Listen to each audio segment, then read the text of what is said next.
Assalamualaikum warahmatullahi wabarakatuh. Baik, kali ini kita akan melakukan pembahasan ujian akhir semester Statin 2 tahun 2023. Mungkin langsung saja ke pembahasan soal pertama.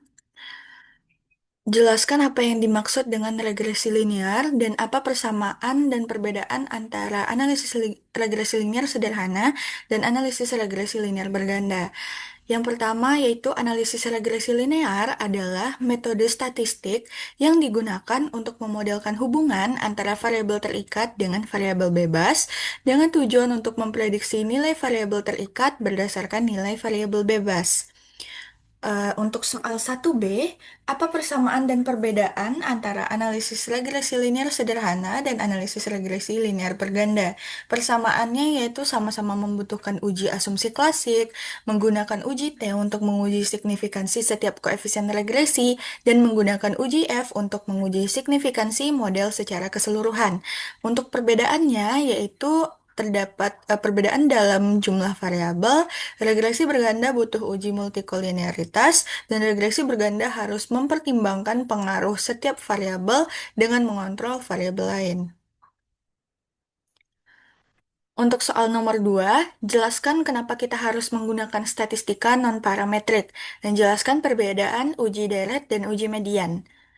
Kenapa kita harus menggunakan statistika non-parametrik? Statistika non-parametrik digunakan ketika data tidak memenuhi asumsi distribusi normal atau ketika ukuran sampel kecil. Metode ini bisa digunakan pada data ordinal, data kategori, karena tidak tergantung pada parameter populasi atau mean atau variansi. Untuk yang kedua, perbedaan uji deret dan uji median. Uji deret itu menguji keberacakan data atau randomness, lalu datanya berurutan, tidak memerlukan distribusi normal, pola urutan datanya naik turun atau berubah, dan tujuannya itu untuk mengecek apakah data acak. Sedangkan uji median yaitu menguji kesamaan median dua kelompok data, datanya yaitu ordinal atau interval, tidak memerlukan distribusi normal, perbandingan nilai tengah atau median, dan tujuannya itu untuk membandingkan dua distribusi. Selanjutnya, untuk nomor 3, sebuah perusahaan manufaktur alat berat ingin menyelidiki bagaimana salah satu model alat beratnya mengalami penyusutan seiring bertambah usia alat berat tersebut. Departemen riset perusahaan mengambil sampel 8 model ini dan didapatkan data sebagai berikut. Usianya dalam tahun dan harganya dalam jutaan rupiah. Yang pertama, buatlah scatter diagram dari data di atas. Apa yang dapat Anda jelaskan dari hal itu? Untuk membuat scatter plot, kita bisa membuatnya di Microsoft Excel dengan hasilnya sebagai berikut. Didapatkan bahwa seiring bertambahnya usia alat berat, harga cenderung menurun, sehingga hubungan dari harga dengan umur mesin itu bersifat negatif. Untuk soal yang B, tentukan persamaan regresinya menggunakan rumus. Nah, dari persamaan X dan Y tadi, kita memasukkan rumus ke persamaan regresi sehingga didapatkan persamaan regresinya yaitu 322,38 dikurang 34,43 X. Pertanyaan yang ke C, interpretasikan nilai konstanta dan variabel koefisien variabel bebas di B. Untuk mengimplementasikannya, kita melihat dari X-nya yang sama dengan nol atau harga mesin baru, yaitu sebesar 322,38 juta. Dan jika mesin telah berumur 1 tahun, terjadi penurunan harga sebesar 34,43 juta. Sehingga apabila kita substitusikan X-nya itu ke dalam angka 1, maka hasil yang didapatkan yaitu 322,38 dikurang 34,43. Hasilnya itu sebesar 287,95. Untuk pertanyaan yang D, hitung harga mobil yang berusia 7 dan 11 tahun. Jelaskan hasil yang didapatkan.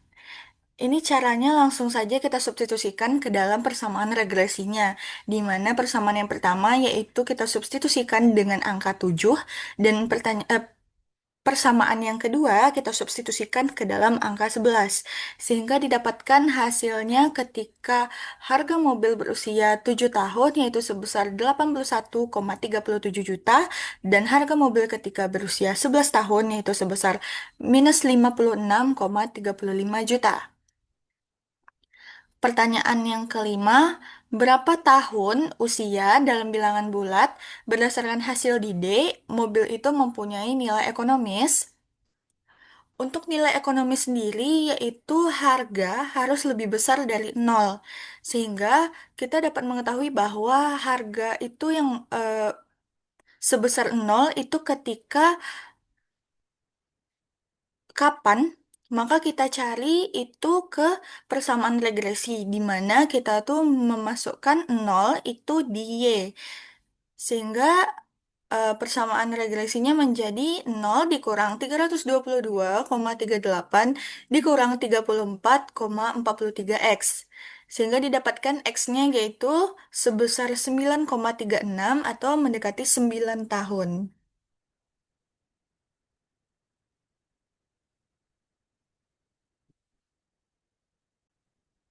Selanjutnya kita masuk ke nomor 4.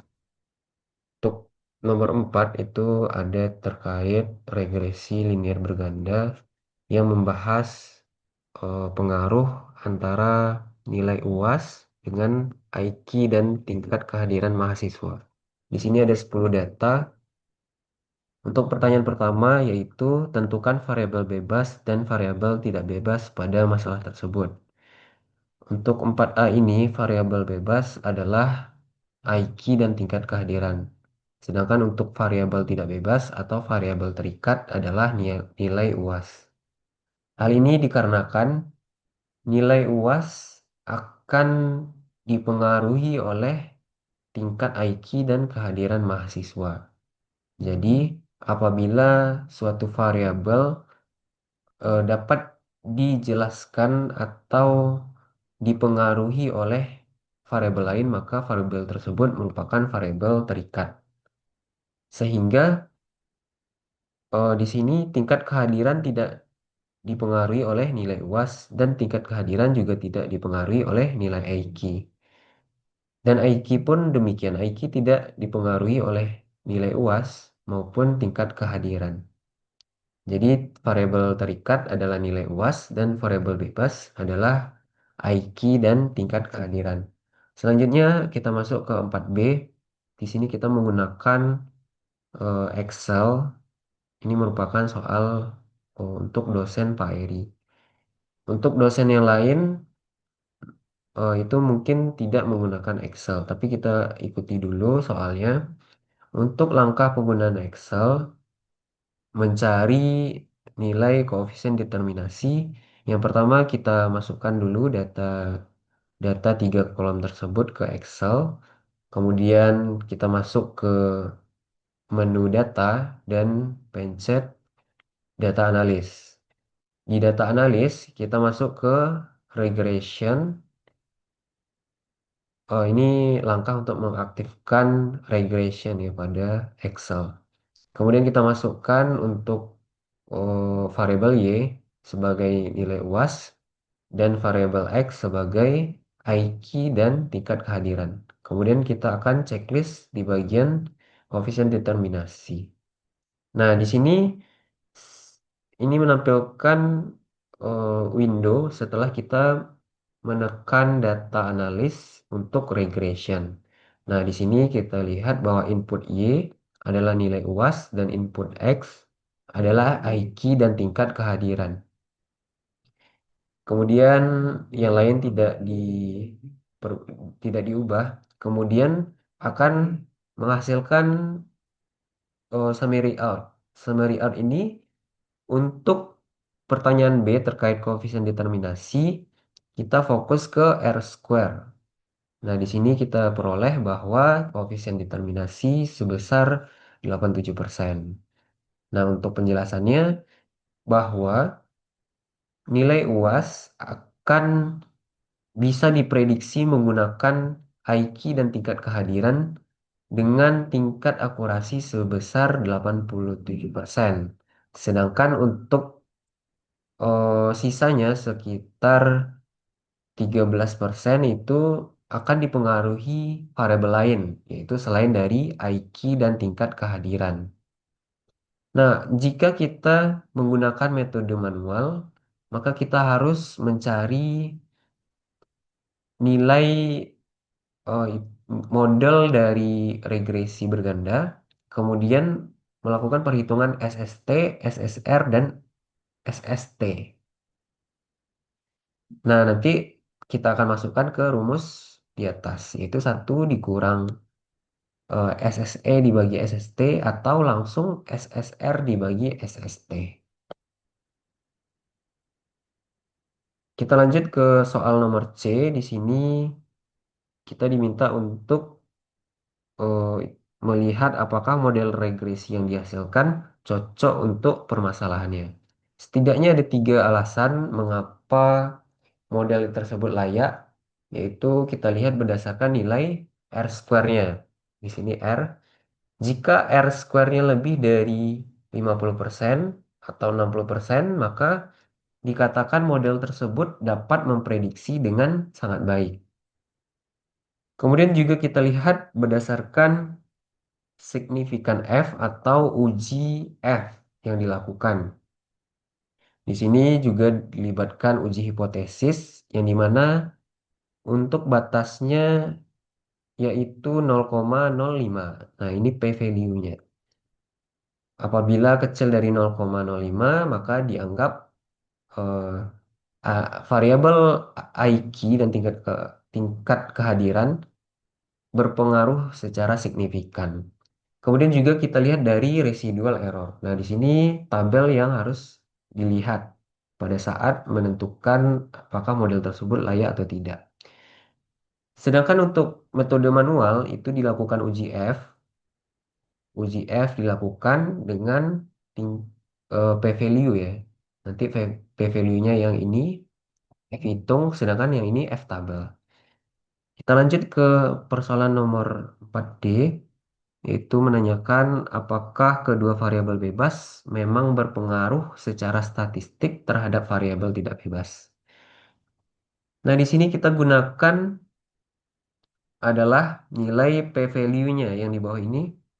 Apabila p-value kecil dari 0,05, maka itu berpengaruh. Sedangkan apabila eh, nilai p-value-nya lebih besar dari 0,05 maka tidak berpengaruh. Nah, di sini dilihat bahwa p-value untuk X1 itu lebih besar dari 0,05 sehingga IQ tidak terbukti berpengaruh secara statistik. Sedangkan untuk tingkat kehadiran itu didapatkan kecil dari 0,05. Sehingga di sini interpretasinya peningkatan IQ tidak menyebabkan peningkatan UAS maupun penurunan sehingga trennya tidak cocok. Sedangkan pada kehadiran itu menyatakan pola tren yang sama. Apabila tingkat kehadiran naik, maka nilai UAS akan naik berdasarkan data yang diperoleh. Begitu kira-kira. Kemudian lanjut ke 4E, itu ditanyakan berkaitan dengan kedua variabel bebas, mana yang lebih berpengaruh. Model yang dihasilkan berupa Y sama dengan 23,05 itu sebagai intercept, sedangkan untuk 0,03 dan 0,7 sebagai koefisien. Nah, di sini kita lihat berdasarkan koefisien terbesar. Nah, di sini koefisien terbesar itu tidak terpengaruh oleh tanda positif maupun negatif. Tanda positif dan negatif hanya menyatakan hubungan. Apabila em, koefisien bertanda positif, maka apabila variabel kedua bertambah nilainya, maka hasil pun bertambah. Nah, sedangkan untuk yang negatif, apabila X1 bertambah, maka terjadi pengurangan pada hasilnya, pada Y. Nah, di sini analisisnya berdasarkan seberapa besar nilai koefisien antara X1 dan X2 dalam hal ini mutlaknya ya. Sehingga 0,7 akan lebih besar dari 0,03.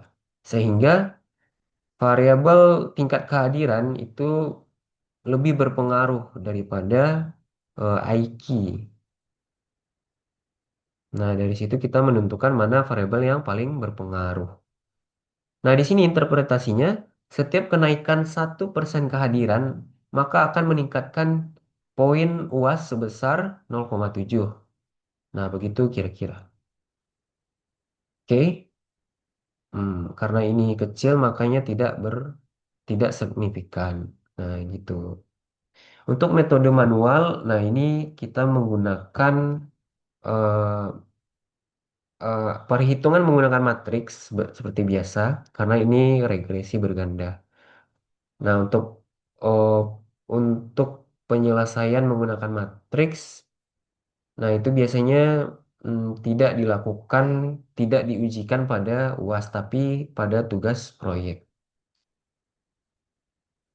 Nah, di sini apabila kita menggunakan metode manual untuk koefisien determinasi tadi sudah dijelaskan bahwa kita mencari SST dan SSR. Kemudian untuk 4D ini apakah kedua variabel memang berpengaruh secara signifikan. Nah, ini secara simultan kita gunakan uji F. Di sini ada statistik ujinya yang akan disesuaikan dengan F tabel. Sedangkan untuk yang E itu kita cari dulu matriksnya. Ini matriks itu ya regresi berganda. Kemudian kita lakukan uji T, statistik uji T. Nah, dengan hasil berikut misalnya kita melakukan pada X3 atau X2, maka kita akan mengganti J ini sebagai 2. Nah, di sini akan terlihat bahwa C22 merupakan matriks dari C22 ini. Nah, itu akan cukup kompleks dilakukan pengujian atau dilakukan pada saat UAS. Nah, sehingga kita gunakan Excel. Begitu kira-kira untuk tutorial soal Statistika Industri 2 tahun 2023. Saya akhiri, Assalamualaikum warahmatullahi wabarakatuh.